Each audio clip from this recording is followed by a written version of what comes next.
ಸ್ನೇಹಿತರೆ, ರಾಜಕೀಯದಲ್ಲಿ ಶಾಶ್ವತ ಮಿತ್ರರು ಇರಲ್ಲ, ಹಾಗೆ ಶಾಶ್ವತ ಶತ್ರುಗಳು ಇರೋಲ್ಲ, ಕೇವಲ ಶಾಶ್ವತ ಹಿತಾಸಕ್ತಿಗಳು ಮಾತ್ರ ಇರುತ್ತೆ. ಚಾಣಕ್ಯ ಹೇಳಿದ ಈ ಮಾತು ಇಂದು ಅಕ್ಷರಶಃ ನಿಜವಾಗಿದೆ. ಒಂದು ದೇಶವಿದೆ, ಅದು ಪಾಕಿಸ್ತಾನಕ್ಕೆ ಪ್ರಾಣ ಸ್ನೇಹಿತ. ಕಾಶ್ಮೀರ ವಿಷಯದಲ್ಲೂ ಸಹ ಯಾವಾಗ್ಲೂ ಪಾಕಿಸ್ತಾನಕ್ಕೆ ಬೆಂಬಲ ನೀಡುತ್ತಾ ಬರುತ್ತೆ.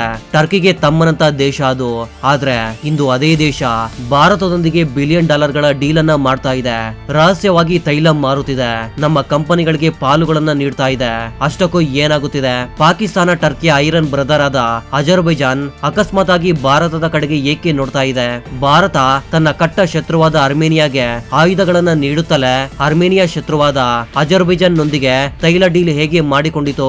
ಇದು ಮೋದಿಯವರ ಡಿಪ್ಲೊಮ್ಯಾಟಿಕ್ ಮಾಸ್ಟರ್ ಸ್ಟ್ರೋಕ್ ಅಥವಾ ಅಜರ್ಬೈಜಾನ್ ಆಡುತ್ತಿರುವ ಡಬಲ್ ಗೇಮ್? ಇಂದಿನ ವಿಡಿಯೋದಲ್ಲಿ ಕ್ಯಾಸ್ಪಿಯನ್ ಸಮುದ್ರದಲ್ಲಿ ಭಾರತ ಹಾಕಿದ ಈ ಕಾರ್ಯತಾಂತ್ರಿಕ ಯೋಜನೆಯ ಬಗ್ಗೆ ಮತ್ತು ಇದರಿಂದ ಪಾಕಿಸ್ತಾನ ಟರ್ಕಿಗೆ ಆದ ಆಘಾತದ ಬಗ್ಗೆ ಸಂಪೂರ್ಣ ವಿವರವಾಗಿ ತಿಳಿಯೋಣ. ವಿಡಿಯೋವನ್ನ ಕೊನೆವರೆಗೂ ನೋಡಿ, ಯಾಕಂದ್ರೆ ಇದರಲ್ಲಿ ಒಂದು ದೊಡ್ಡ ಟ್ವಿಸ್ಟ್ ಇದೆ. ವಿಡಿಯೋ ಶುರು ಮಾಡೋದಕ್ಕೂ ಮುಂಚೆ ಒಂದು ಚಿಕ್ಕ ರಿಕ್ವೆಸ್ಟ್, ನಮ್ಮ ಮಾಹಿತಿ ನಿಮ್ಗೆ ಏನಾದ್ರೂ ಇಷ್ಟವಾದ್ರೆ ತಪ್ಪದೇ ಒಂದು ಲೈಕ್ ಮಾಡಿ ಹಾಗೂ ಕಾಮೆಂಟ್ ಸೆಕ್ಷನ್ ಅಲ್ಲಿ ಜೈ ಹಿಂದ್ ಅಂತ ಬರೀರಿ. ಮೊದಲು ನಿಜವಾದ ಕತೆ ಎಲ್ಲಿಂದ ಶುರುವಾಯಿತು ನೋಡೋಣ. 2024 ಅಕ್ಟೋಬರ್ ಅಲ್ಲಿ ಭಾರತ ಮತ್ತು ಅಜರ್ಬೈಜಾನ್ ನಡುವಿನ ತೈಲ ವ್ಯಾಪಾರ ಸಂಪೂರ್ಣವಾಗಿ ನಿಂತು ಹೋಯಿತು. ಒಂದು ಹನಿ ತೈಲ ಕೂಡ ಬರ್ಲಿಲ್ಲ. ಕಾರಣ ಬೆಲೆ. ಹೌದು, ಅಜರ್ಬೈಜಾನ್ ಮಾರುಕಟ್ಟೆ ದರಕ್ಕಿಂತ ಹೆಚ್ಚು ಪ್ರೀಮಿಯಂ ಕೇಳ್ತು. ಭಾರತ ಅದಕ್ಕೆ ನೋ ಅಂತು.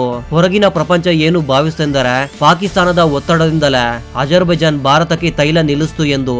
ಏಕೆಂದ್ರೆ ಅಜರ್ಬೈಜಾನ್ ಯಾವಾಗ್ಲೂ ಪಾಕಿಸ್ತಾನಕ್ಕೆ ಬೆಂಬಲವಾಗಿರುತ್ತೆ. ಕಾಶ್ಮೀರ ಸಮಸ್ಯೆಯಲ್ಲೂ ಐಕ್ಯರಾಜ್ಯ ಸಮಿತಿಯಲ್ಲಿ ನಮಗೆ ವಿರೋಧವಾಗಿ ಮತ ಹಾಕುತ್ತೆ.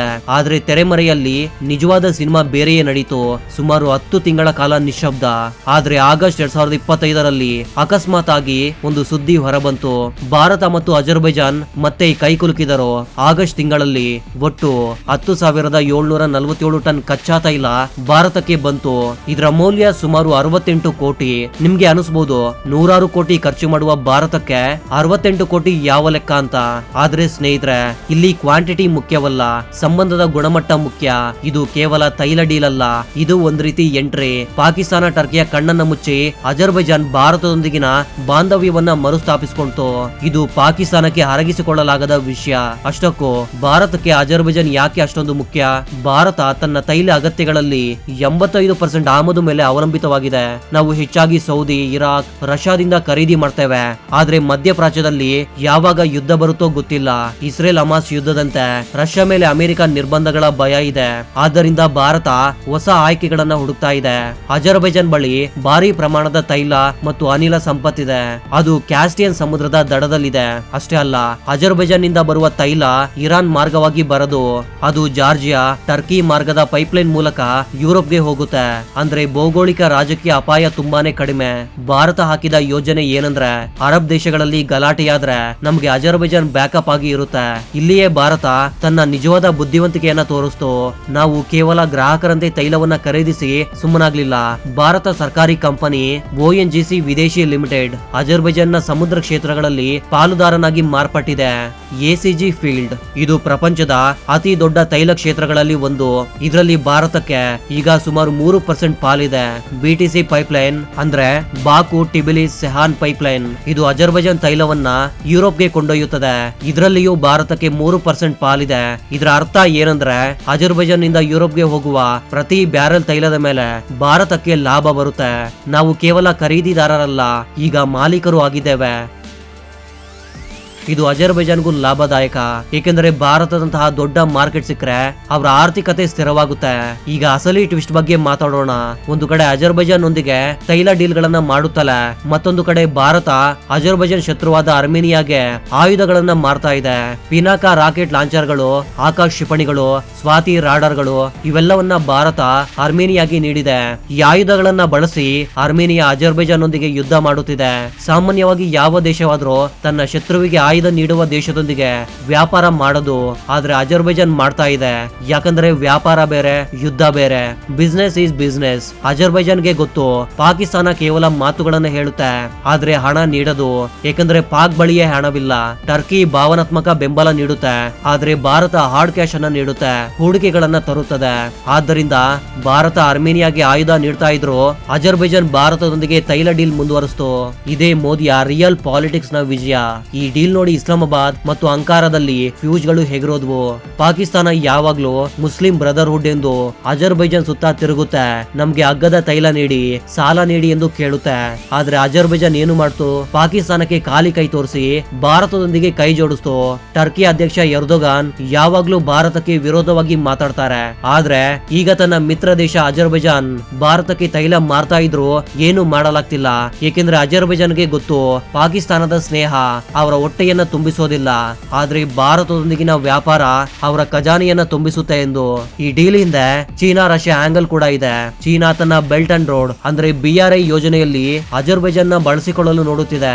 ಆದ್ರೆ ಅಲ್ಲಿ ಭಾರತದ ಎಂಟ್ರಿ ಚೀನಾಗೆ ಇಷ್ಟವಾಗ್ತಿಲ್ಲ. ರಷ್ಯಾಗೆ ಕ್ಯಾಸ್ಪಿಯನ್ ಪ್ರದೇಶ ತನ್ನ ಹಿತ್ತಲು ಇದ್ದಂತೆ. ಅಲ್ಲಿ ಭಾರತದ ಪ್ರಾಬಲ್ಯ ಹೆಚ್ಚಾದ್ರೆ ರಷ್ಯಾಗೆ ಒಂದು ರೀತಿಯಲ್ಲಿ ಒಳ್ಳೇದೆ. ಏಕೆಂದ್ರೆ ಭಾರತ ಇದ್ರೆ ಚೀನಾದ ಪ್ರಾಬಲ್ಯ ಕಡಿಮೆಯಾಗುತ್ತೆ. ಯುರೋಪ್ ದೇಶಗಳು ಸಂತೋಷದಲ್ಲಿವೆ, ಏಕೆಂದ್ರೆ ಅವರು ರಷ್ಯಾ ತೈಲವನ್ನ ಖರೀದಿಸಲಾರರು. ಈಗ ಅಜರ್ಬೈಜಾನ್ ಭಾರತ ಪಾಲುದಾರಿಕೆಯ ಮೂಲಕ ಯುರೋಪ್ಗೆ ತೈಲ ಸಪ್ಲೈ ಸುರಕ್ಷತೆ ಹೆಚ್ಚುತ್ತದೆ. ಮತ್ತೊಂದು ಆಸಕ್ತಿದಾಯಕ ಸುದ್ದಿ ಏನಂದ್ರೆ ಅಜರ್ಬೈಜಾನ್ ಕೂಡ ಭಾರತದಿಂದ ಆಯುಧಗಳನ್ನ ಖರೀದಿಸಲು ಆಸಕ್ತಿಯನ್ನ ತೋರಿಸ್ತಾ ಇದೆಯಂತೆ. ಆದ್ರೆ ನೇರವಾಗಿ ಕೇಳಲಾರದೆ ಮೂರನೇ ದೇಶದ ಮೂಲಕ ವಿಚಾರಣೆ ಮಾಡಿದೆ.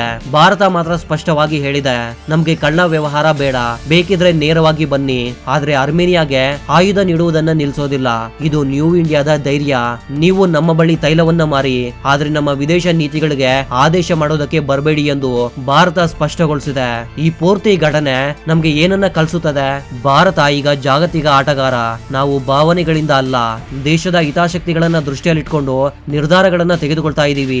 ಶತ್ರುವಿನ ಮಿತ್ರನೊಂದಿಗೆ ಅಂದ್ರೆ ಅಜರ್ಬೈಜಾನ್ ನೊಂದಿಗೆ ವ್ಯಾಪಾರ ಮಾಡಬಲ್ಲೆವು, ಮಿತ್ರನ ಶತ್ರುವಿಗೆ ಅಂದ್ರೆ ಅರ್ಮೇನಿಯಾಗೆ ಆಯುಧ ನೀಡಬಲ್ಲೆವು.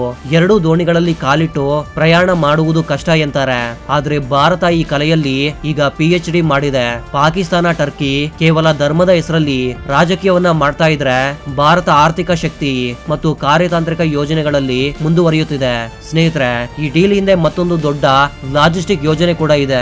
ಅದೇ ಅಂತಾರಾಷ್ಟ್ರೀಯ ಉತ್ತರ ದಕ್ಷಿಣ ಸಾರಿಗೆ ಕಾರಿಡಾರ್ ಅಂದ್ರೆ INCTC. ಭಾರತದಿಂದ ರಷ್ಯಾ ಮತ್ತು ಯುರೋಪ್ಗೆ ಸರಕು ಕಳಿಸಲು ಇದು ಒಂದು ಮಾರ್ಗ. ಅಜರ್ಬೈಜಾನ್ ಈ ಮಾರ್ಗದಲ್ಲಿ ಒಂದು ಹಬ್. ಈಗ ಭಾರತ ಅಜರ್ಬೈಜಾನ್ ಸಂಬಂಧಗಳನ್ನ ಸುಧಾರಿಸೋದ್ರಿಂದ ನಮ್ಮ ಸರಕುಗಳು ಇರಾನ್, ಅಜರ್ಬೈಜಾನ್, ರಷ್ಯಾ ಮಾರ್ಗವಾಗಿ ತುಂಬಾನೇ ಕಡಿಮೆ ಸಮಯದಲ್ಲಿ, ಕಡಿಮೆ ಖರ್ಚಿನಲ್ಲಿ ಯುರೋಪ್ ಅನ್ನ ತಲುಪುತ್ತವೆ. ಪಾಕಿಸ್ತಾನವನ್ನ ಸಂಪೂರ್ಣ ಪಕ್ಕಕ್ಕೆ ಇಟ್ಟು ಯುರೋಪ್ನೊಂದಿಗೆ ವಾಣಿಜ್ಯ ಮಾಡಲು ಇದು ಭಾರತಕ್ಕೆ ದೊರೆತ ಚಿನ್ನದ ಅವಕಾಶ. ಚೀನಾ ತನ್ನ BRI ಮೂಲಕ ಪ್ರಪಂಚವನ್ನ ಸಂಪರ್ಕಿಸ್ತಾ ಇದ್ರೆ ಭಾರತ INSTC ಮೂಲಕ ತನ್ನದೇ ಚಾಪನ್ನ ಮೂಡಿಸ್ತಾ ಇದೆ. ಅಜರ್ಬೈಜಾನ್ ಈಗ ಈ ಎರಡು ದೊಡ್ಡ ಯೋಜನೆಗಳ ನಡುವೆ ಕೀಲಕವಾಗಿದೆ. ಆದ್ದರಿಂದ ಅಲ್ಲಿ ಭಾರತ ಹೆಜ್ಜೆ ಹಾಕುವುದು ತುಂಬಾನೇ ಮುಖ್ಯ. ಮತ್ತೊಂದು ಆಸಕ್ತಿದಾಯಕ ವಿಷಯ ಏನಂದ್ರೆ 2020ರಲ್ಲಿ ನಡೆದ ನಗೋರ್ನೋ ಕರಬಾಖ್ ಯುದ್ಧದಲ್ಲಿ ಅಜರ್ಬೈಜಾನ್ ಡ್ರೋನ್ಗಳನ್ನ ಬಳಸಿ ಅರ್ಮೇನಿಯಾವನ್ನ ಸೋಲಿಸ್ತು. ಆ ಯುದ್ಧದಿಂದ ಭಾರತ ಬಹಳ ಪಾಠವನ್ನ ಕಲಿತುಕೊಂಡಿತು.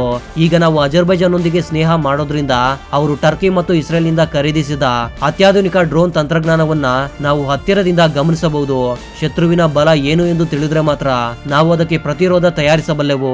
ಅಜರ್ಬೈಜಾನ್ ನೊಂದಿಗೆ ಈ ಡೀಲ್ ನಿಂದ ಭಾರತ ಸೇನೆಗೆ ಅವರ ಯುದ್ಧ ತಂತ್ರಗಳು, ಆಯುಧಗಳ ಕಾರ್ಯಕ್ಷಮತೆಯ ಬಗ್ಗೆ ಮೌಲ್ಯಯುತ ಮಾಹಿತಿ ಸಿಗುವ ಅವಕಾಶ ಇದೆ. ಇದು ನಮ್ಮ ರಕ್ಷಣಾ ಕ್ಷೇತ್ರಕ್ಕೆ ಪರೋಕ್ಷವಾಗಿ ಒಳ್ಳೆಯದು. ಕೇವಲ ಹಣ ಮತ್ತು ತೈಲ ಮಾತ್ರವಲ್ಲ, ಇಂಟೆಲಿಜೆನ್ಸ್ ಕೂಡ ಈ ದಿನಗಳಲ್ಲಿ ದೊಡ್ಡ ಆಸ್ತಿ. ಮೋದಿ ಸರ್ಕಾರ ಈ ಕೋಣದಲ್ಲಿಯೂ ಯೋಚಿಸಿ ಈ ಹೆಜ್ಜೆ ಇಟ್ಟಿದೆ. ಕೊನೆಯದಾಗಿ ಈ ಡೀಲ್ ನಿಂದ ಭಾರತ ಸಾಧಿಸಿದ ಮತ್ತೊಂದು ವಿಜಯ ಬೆಲೆ ನಿರ್ಧಾರದ ಅಧಿಕಾರ. ಇದಕ್ಕೂ ಮೊದಲು ಸೌದಿ ಅಥವಾ ಇರಾಕ್ ಹೇಳಿದ ದರಕ್ಕೆ ನಾವು ತಲೆ ಬಾಗಬೇಕಾಗಿತ್ತು, ಯಾಕಂದ್ರೆ ನಮ್ಗೆ ಬೇರೆ ದಾರಿ ಇರ್ಲಿಲ್ಲ. ಆದ್ರೆ ಈಗ ಅಜರ್ಬೈಜಾನ್, ರಷ್ಯಾ, ವೆನಿಜುಲಾ ಮೊದಲಾದ ಹೊಸ ಮಾರುಕಟ್ಟೆಗಳು ಈಗ ನಮ್ಮ ಬಳಿ ಇವೆ. ಭಾರತದ ಬಾರ್ಗೇನಿಂಗ್ ಶಕ್ತಿ ಹೆಚ್ಚಿದೆ. ನೀವು ದರ ಕಡಿಮೆ ಮಾಡದೇ ಇದ್ರೆ ನಾವು ಅಜರ್ಬೈಜಾನ್ ನಿಂದ ಖರೀದಿಸ್ತೇವೆ ಎಂದು ಭಾರತ ಈಗ ಗಲ್ಫ್ ದೇಶಗಳಿಗೆ ಹೇಳಬಲ್ಲದು. ಇದರಿಂದ ಭವಿಷ್ಯದಲ್ಲಿ ಪೆಟ್ರೋಲ್, ಡೀಸೆಲ್ ದರಗಳು ಭಾರತಕ್ಕೆ ಕಡಿಮೆ ಬೆಲೆಯಲ್ಲಿ ಸಿಗಬಹುದು.